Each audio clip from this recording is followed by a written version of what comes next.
Hi friends, welcome to tech Teja Telugu. Friends, ఇదేమి tech video అయితే కాదు. యాక్చువల్‌గా నేను ల్యాప్‌టాప్‌ని రెగ్యులర్‌గా క్లీన్ చేస్తూ ఉంటాను. నా ఓల్డ్ ల్యాప్‌టాప్స్ కూడా నేను అట్లనే క్లీన్ చేస్తాను. నేను లోపల కూడా అంటే హార్డ్‌వేర్ పరంగా కూడా కొన్ని క్లీనింగ్ అన్నది చేస్తాను. నేను ఆల్రెడీ ఒక ఫ్యూ మంత్స్ బ్యాక్ అనుకుంటా నేను ఒక వీడియో చేశాను. మనకు ల్యాప్‌టాప్ ఎలా మెయింటైన్ చేయాలి, అంత క్లియర్‌గా చక్కగా మెయింటైన్ చేయాలి, మనకి లాంగ్ లాస్టింగ్ ఉండాలి అంటే ఏ విధంగా మనం మెయింటైన్ చేయాలని ఒక వీడియో చేశాను. ఆ వీడియో లింక్ మీరు ఇంతవరకు చూడకపోతే లింక్ డిస్క్రిప్షన్‌లో పెట్టాను, ఒకసారి వెళ్లి చూడండి. యాక్చువల్‌గా వారంటీ పీరియడ్‌లో ఉన్నప్పుడు మనం ఏమో అన్‌స్క్రూ చేయకూడదనమాట. వారంటీ అన్నది బ్రేక్ అవుతది. సో నేను 1 year warranty period plus 6 months నేను ఎక్స్టెండెడ్ వారంటీ తీసుకున్నాను. 18 మంత్స్ వరకు నేను యూజ్ చేయట్లేదు. అంటే ఓపెన్ చేయలేదు లోపల. చాలా డస్ట్ ఉండిపోయింది. ఇప్పుడైతే నేను ఓపెన్ చేస్తున్నాను. మొన్న మార్చ్ 27కి అయితే నేను దానికి 2 ఇయర్స్ అయిపోయింది. సో ఇప్పుడు చాలా డస్టీగా ఉంది. హోల్స్‌లో చూస్తుంటే నాకు చాలా డస్టీగా అనిపించింది. లోపల చాలా ఎక్కువ డస్ట్ ఉంటది. నేను అన్‌స్క్రూ చేసే ముందు ప్రతి ఒక్కరికి చూపిద్దాం ఏ విధంగా నేనైతే క్లీన్ చేస్తానో, మీకు కూడా యూజ్ అవ్వచ్చు కదా. సో ఈ వీడియో అయితే నేను చేయడం జరుగుతుంది. సో వీడియో మొత్తం చివరి దాకా చూడండి ఫ్రెండ్స్. నచ్చితే లైక్ చేయండి, షేర్ చేయండి, అలాగే సబ్స్క్రైబ్ చేయడం మాత్రం మర్చిపోకండి.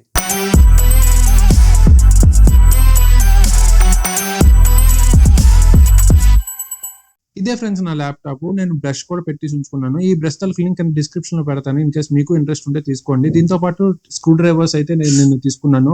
బేసిక్ ఏంటంటే మనం ల్యాప్టాప్ అన్స్క్రూ చేసే ముందు కంపల్సరీగా ఆ ల్యాప్టాప్ మోడల్ తెలియాలన్నమాట. ఇన్ కేస్ మీరు కొత్తగా చేసినట్టయితే ఎక్కడెక్కడ స్క్రూస్ ఉంటాయి మీకు తెలియదు కాబట్టి ఒకసారి ఆ మోడల్ నెంబర్ యూట్యూబ్ లో కొట్టేసి స్క్రూస్ ఎక్కడ ఉన్నాయో మనకు క్లియర్ గా తెలిసిపోతుంది అనమాట. చాలా మంది అప్పటికే చేసేస్తూ ఉంటారు అనమాట. సో దట్ ఆ విధంగా అయితే తెలుస్తుంది. నా ల్యాప్టాప్ స్క్రూస్ వచ్చేసరికి ఫుట్ ప్యాడ్స్ ఉన్నాయి కదా, ఈ ఫుట్ ప్యాడ్స్ కింద ఉన్నాయి. సో దానికోసం ఫుట్ ప్యాడ్స్ అయితే తీయాల్సి ఉంటుంది. బట్ ఒక విషయం మాత్రం గుర్తుపెట్టుకోండి ఫ్రెండ్స్, ఫుట్ ప్యాడ్స్ తీయాలి అంటే కంపల్సరీగా దాన్ని ఎక్కడో దగ్గర సేఫ్ ప్లేస్ లో మళ్ళీ అంటించాలన్నమాట. అన్లెస్ అది ఎక్కడ డస్ట్ ఏరియాస్ లో కానీ లేకపోతే రఫ్ స్పేసెస్ మీద కానీ ఈ ఫుట్ ప్యాడ్స్ కానీ అంటించామంటే తర్వాత మనం ఇక్కడ అంటించినప్పుడు గమ్ అనేది పోతుంది అనమాట. సో ఫుట్ ప్యాడ్స్ అనేవి చాలా చాలా చాలా ఇంపార్టెంట్. దానివల్ల నాకు కింద ఉన్న ఎయిర్ వెంట్ కనిపిస్తుంది కదా, ఎయిర్ వెంట్ నుంచి ఎయిర్ అనేది పాస్ అవుతుంది. ఇది పోయినా లేకపోతే ఒక ఫుట్ ప్యాడ్ అనేది పని చేయకపోయినా మనకేమో ఎయిర్ వెంట్స్ నుంచి ఎయిర్ అనేది వెళ్ళదు. సో ఫుట్ ప్యాడ్స్ తీసేటప్పుడు మాత్రం కొంచెం జాగ్రత్తగా ఉండాలి. బేసిక్ గా మనకి ల్యాప్టాప్స్ వారంటీ క్లెయిమ్ అవ్వకుండా ఉండడం అంటే బ్రేక్ అవ్వడం అట్లాంటివి ఎందుకు జరుగుతాయి అంటే, ఇది కొంచెం చూసారు కదా, ఇక్కడ మనకు ఒక సీల్ అయితే ఉంది, ట్రాన్స్పరెంట్ కవర్ సీల్ అయితే ఉంది. ఒకవేళ మనం అన్స్క్రూ చేసేటప్పుడు ఆ సీల్ కంపల్సరీగా తీయాల్సి వస్తుంది. ఆ సీల్ కానీ డ్యామేజ్ అయినట్టయితే మనకేమో వారంటీ అనేది అవ్వదు. ఆల్రెడీ నాది వారంటీ పీరియడ్ అయిపోయింది కాబట్టి నేనేమో దాన్ని తీసేస్తున్నాను. రిమూవ్ చేసేసి ఇప్పుడు 4 స్క్రూస్ రిమూవ్ చేసి వచ్చి ఈజీగా స్క్రూస్ అని రిమూవ్ చేసిన తర్వాత మీ దగ్గర కూడా ఇట్లాంటి ఏటీఎం కార్డ్ టైప్ కార్డ్ కానీ అట్లాంటివి ఏమైనా ఉంటే వాటితోనేమో బ్యాక్ లిడ్ అనేది మెల్లిగా రిమూవ్ చేయాలి. చాలా పేషెన్స్ గా రిమూవ్ చేయాలన్నమాట. Hard items like screw drivers కానీ అట్లాంటివి ఏవి యూజ్ చేయకండి. స్క్రాచెస్ పట్టుకోవడం కానీ లోపల డ్యామేజ్ అవ్వడం కానీ అట్లాంటివి జరుగుతుంది. చాలా పేషెన్స్ తో రిమూవ్ చేయాలి. ఎందుకంటే ఫస్ట్ టైం రిమూవ్ చేసినప్పుడు మనకేమో అది సీల్డ్ ఉంటది కాబట్టి చాలా టైం పట్టేస్తుంది. మెల్లిగా మనకి చుట్టూ 4 సైజ్ కూడా మనకి నీట్ గా పేషెన్స్ తో రిమూవ్ చేస్తూ ఉండాలి. 5 మినిట్స్ స్ట్రగుల్ చేసిన తర్వాత బ్యాక్ లిడ్ అయితే ఓపెన్ అయిపోయింది. ఓపెన్ అవ్వగానే నేనైతే చాలా షాక్ అయిపోయింది ఫ్రెండ్స్. ఎందుకంటే చాలా డస్ట్ ఉంటుంది అనుకున్నాను. చూసారు కదా, బ్యాక్ లిడ్ మీద లైట్ గా డస్ట్ ఉందంటే అసలు ఎక్కడ మదర్ బోర్డ్ మీద కానీ ఫ్యాన్ మీద కానీ అసలు ఎక్కడ దూరలేదు. నేనైతే చూడగానే షాక్ అయిపోయాను. ఈ బ్యాక్ లిడ్ మీద మనకి ఎలాగో ఉంటుంది, ఎందుకంటే వెంట్స్ ఉంటాయి కాబట్టి వెంట్స్ ద్వారా మనకి బ్యాక్ లిడ్ లోకి వెళ్ళిపోతుంది. దీన్ని జస్ట్ బ్రష్ తో నీట్ క్లీన్ చేసేస్తే అయిపోతుంది. నేనైతే బ్రష్ తో మెల్లి క్లీన్ చేస్తున్నాను. తర్వాత మనం క్లాత్ అయినా యూజ్ చేసుకోవచ్చు. నేనైతే బ్రష్ తో నీట్ క్లీన్ చేసేసి పెట్టేశాను అనమాట. బ్యాక్ లిడ్ క్లీన్ చేసిన తర్వాత మనకి మొత్తం మదర్ బోర్డ్ అదంతా మనం ఒకసారి నీట్ క్లీన్ చేసేసుకోవాలి బ్రష్ తోని. ఇది స్మూత్ బ్రష్ తోనే క్లీన్ చేయాలి, హాట్ బ్రష్ తో అసలు క్లీన్ చేయకూడదు. అండ్ నెక్స్ట్ వచ్చేసరికి ర్యామ్ క్లీన్ చేయాలి. ర్యామ్ కావాలంటే మనం రిమూవ్ చేసి క్లీన్ చేసుకోవచ్చు. ఇది రిమూవ్ చేయడం కూడా చాలా ఈజీ. యాక్చువల్ గా నాకు డ్యూయల్ ఛానల్ ర్యామ్ ఉంది అనమాట నా ల్యాప్టాప్ కి. ఒకటి ఎంటీగా ఉంటుంది, కావాలంటే తర్వాత యాడ్ చేసుకోవచ్చు. ర్యామ్ తీయడం చాలా ఈజీ. మనకు అటు ఇటు స్ట్రిప్స్ ఉంటాయి, ఆ స్ట్రిప్స్ ని జస్ట్ లాగితే చాలా పైకి వచ్చేస్తుంది ర్యామ్. దాన్ని చాలా సెన్సిటివ్ గా హ్యాండిల్ చేయాలి. మన దగ్గర బ్రష్ ఆల్రెడీ ఉంది కాబట్టి ఆ బ్రష్ తో నేనైతే క్లీన్ చేసేస్తున్నాను. అండ్ గోల్డ్ కాంటాక్ట్స్ కనిపిస్తున్నాయి కదా మనకి ర్యామ్ కి, దాన్ని బ్రష్ తో క్లీన్ చేయాలన్నమాట. అండ్ ఇది వచ్చేసరికి NVMe SSD. దీన్ని కూడా రిమూవ్ చేయొచ్చు, కానీ నాది ఎందుకో నీట్ గా ఉంది కాబట్టి దాన్ని రిమూవ్ చేయట్లేదు. దాన్ని రిమూవ్ చేయడం కూడా చాలా ఈజీ. మనకి కార్నర్ లో బ్లాక్ కలర్ స్క్రూ కనిపిస్తుంది చూడండి, దాన్ని ఓపెన్ చేస్తే ర్యామ్ లాగా అది పైకి వచ్చేస్తుంది. దానికి కూడా చివరిలో గోల్డ్ కాంటాక్ట్స్ ఉంటాయి, దాన్ని క్లీన్ చేయాలి. వన్స్ క్లీనింగ్ అయిపోయిన తర్వాత ర్యామ్ నాచ్ ఉంటది అనమాట. ఈ నాచ్ మనం కంపల్సరీగా మనకి ఫస్ట్ ర్యామ్ స్లాట్ ఏదైతే ఉందో మనం చూసుకొని ఆ RAM slot first RAM slot లో పెట్టాలి, నీట్ గా పెట్టాలన్నమాట. ఇది పెట్టేటప్పుడు చాలా సెన్సిటివ్ గా పెట్టాలి. జస్ట్ అలా పెట్టేసి లోపలికి వెళ్ళిపోయిన తర్వాత జస్ట్ అలా ప్రెస్ చేస్తే చాలు, అది కిందకి వెళ్ళిపోతుంది. అంతే, మనకి ఫిక్స్ అయిపోయినట్టే. అలాగే ప్రతిదీ కూడా తీయొచ్చు అనమాట. కాకపోతే నాది డస్టీగా లేదని చెప్పేసి నేను తీయట్లేదు. ఎస్ఎస్‌డీ తీయొచ్చు, తర్వాత ఫ్యాన్స్ తీయొచ్చు, మనకి ఇంకా బ్యాటరీ కూడా తీయొచ్చు. బట్ అంత డస్టీగా అయితే లేదు. ఎక్స్‌పెక్టెడ్ చేసినంత లేదు. నేను డీటెయిల్‌గా చెప్పొచ్చు, కానీ ఎందుకు చెప్పట్లేదంటే యాక్చువల్‌గా చెప్పాలంటే నా ల్యాప్‌టాప్ వేరే వాళ్ళ ల్యాప్‌టాప్ ఐడెంటికల్‌గా ఉండదనమాట. సో, చెప్పినా కూడా పెద్ద యూజ్ ఉండదు. నేను మెయిన్‌గా తీయాల్సినవి ర్యామ్ ఒకటి, ఎస్ఎస్‌డీ ఒకటి తీయాలి. అవే తీశాను. అండ్ ఇక బ్యాక్ లిట్ చూసుకున్నట్టయితే నీట్‌గా నేనేమో క్లాత్‌తో కూడా ఒకసారి ఎందుకనే క్లీన్ చేసేసాను. వన్స్ అది నీట్‌గా క్లీన్ చేసిన తర్వాత మనం బ్యాక్ లిడ్ ఏసేద్దాం. క్లీనింగ్ పర్ఫెక్ట్ గా అయిపోయింది అనిపిస్తే మాత్రం మనకి లిడ్ అనేది క్లోజ్ చేసేయాలన్నమాట. వన్స్ లిడ్ క్లోజ్ చేసేటప్పుడు మాత్రం కొంచెం జాగ్రత్తగా ఉండాలి. ఫస్ట్ కార్నర్స్ ని ఫస్ట్ ప్రెస్ చేయాలి. దాని తర్వాత ఎడ్జెస్ ని ప్రెస్ చేయాలన్నమాట. వన్స్ అలాగే ఎడ్జెస్ ని ప్రెస్ చేసిన తర్వాత అటు ఇటు ఒకసారి చూసుకొని నీట్ గా ప్రెస్ చేయాలి. నీట్ గా లిడ్ అనేది పెట్టేసిన తర్వాత స్క్రూస్ అనేవి బిగించేద్దాం. స్క్రూస్ బిగించేటప్పుడు మాత్రం కొంచెం జాగ్రత్తగా ఉండాలి ఫ్రెండ్స్. ఎందుకంటే మనకి స్క్రూస్ ఒక్కొక్కటి ఒక్కొక్క సైజ్ ఉండొచ్చు.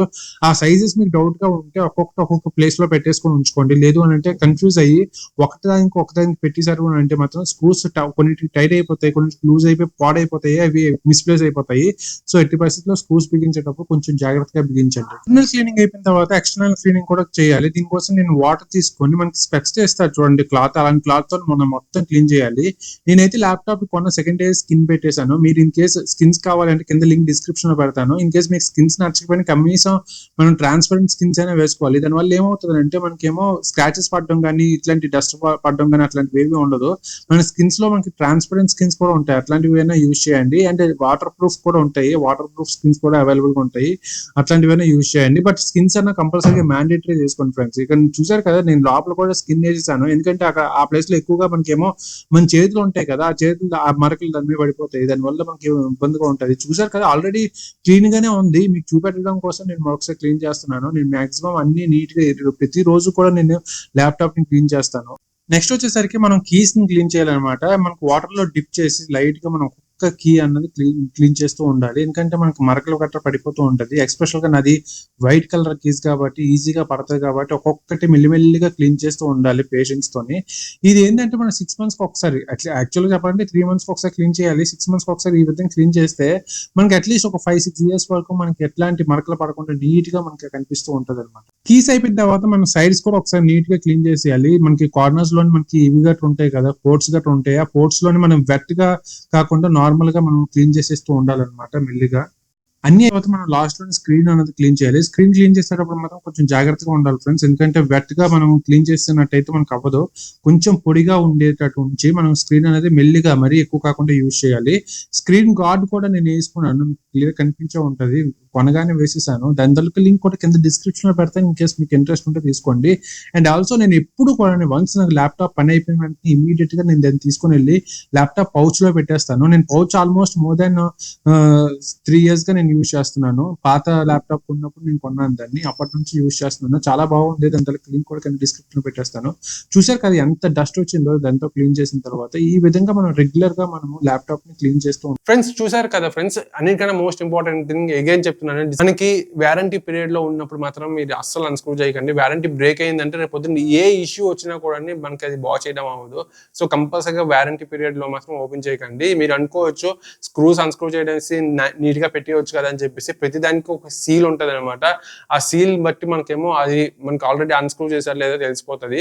నా వీడియోలో మీకు ఇందాక చూపించాను కదా, మనకి ప్లాస్టిక్ ట్రాన్స్పరెంట్ ప్లాస్టిక్ ఉంది, అదే మనకి సీల్ కింద లెక్క అనమాట. కింద దానికి లేదు, పై దానికి ఉంది. అంటే పై దానికి మొత్తం ఆ మూల నుంచి ఈ మూల దాకా స్ట్రిప్ ఉంది. ఆ స్ట్రిప్ దాన్ని మనం రిమూవ్ చేసినట్టయితే మనకేమో అది వారంటీ బ్రేక్ అయినట్టే అర్థం. సో జాగ్రత్తగా ఉండండి. ఈ విధంగా అయితే క్లీనింగ్ చేయాలి. బేసిక్గా ఇది ఒక్కొక్కరికి ఒక్కొక్కలా ఉంటుంది. నేను ఆల్రెడీ చెప్పాను కదా ఎలా మనం ఓపెన్ చేయాలని చెప్పేసి. కొంచెం జాగ్రత్తగా ఉండండి ఫ్రెండ్స్. ఈ వీడియోలో మెన్షన్ చేసిన పౌచ్ అవ్వచ్చు, లేకపోతే ఆ బ్రష్ అవ్వచ్చు, లేదంటే స్కిన్ కవర్ అవ్వచ్చు, ఇవన్నీ కూడా వీటి లింక్స్ అని కింద డిస్క్రిప్షన్ లో పెట్టాను. ఒకసారి ఎవరైనా ఇంట్రెస్ట్ ఉంటే ఒకసారి వెళ్ళి చూడండి. అలాగే లైక్ చేయడం మాత్రం మర్చిపోకండి, సబ్స్క్రైబ్ చేయడం మాత్రం మర్చిపోకండి. See you next video. Bye.